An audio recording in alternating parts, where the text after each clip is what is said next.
Hello friends, आपण मानक स्वागत करुच्ची किचन खजाना को। आज मु भेंडी गोटे नुआ रेसिपी नहीं आसी एपरी भावे आपण भेंडी को बनातु आपण मानक बहुत ही भल लगे। चलतु शिखा। प्रथम आम भेंडी को धोईकी रखी देचे। एबे भेंडी को एमती काटी नबा।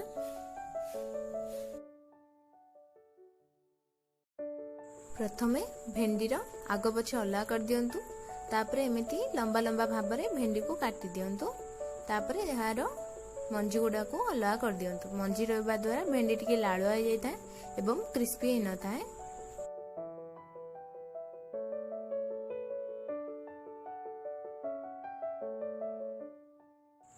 नहले आपण आग मंजी को अलग कर दियंतु। तापरे लंबा लंबा करी काटी देबे।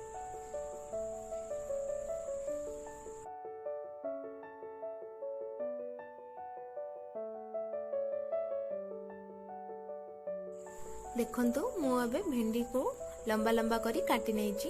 एथरा आमे मसाला प्रस्तुत करिबा। सेति पई गोटे बाउल रे 2 चम्मच चावल गुंड नेबे।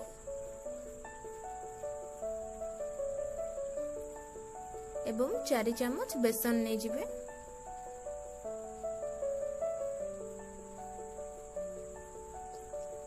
एबे आमे एथिरे हाफ चम्मच हळदी गुंड दे दबा। हाफ चम्मच लंका गुंड दे दबा।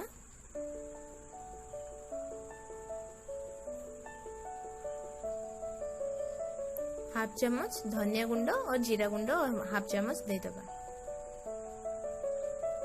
तापरे मसला को भलो भाव रे गोळै दियंतु। एबे मसला प्रस्तुत हो जाइछि। एबे हमें प्रस्तुत करी रखितिबा मसला को अल्प अल्प करी भेंडी रे भलो भाव मिसै दबा।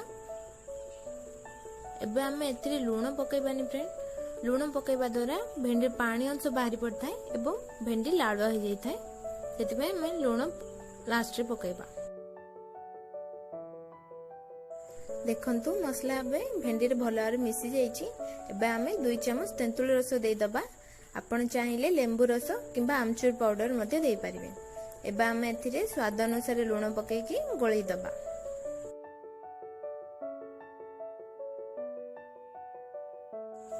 आमे आगरु तेल को गरम होबा पे रखी देथिले। एबे आमे भेंडी को अल्प अल्प करी छाणी नबा। हाई फ्लेम रे ही छाणीबा को पड़िबो, नहले भेंडी क्रिस्पी न थाए। देखंतु भेंडी एबे भलारे छाणी हे गलानी। एबे आमे आको बाहर कर नबा। एथर आम भेंडी कुरकुरी प्रस्तुत हो जाइछि। देखंतु बहुत ही क्रिस्पी हेछि। आपण माने भी बनातु एवं यार मजा नियंतु। जदि आपण मानक ए रेसिपीटा भल लागि थाए तो लाइक और शेयर करि दियंतु एवं मो चैनल को सब्सक्राइब करि दियंतु। धन्यवाद।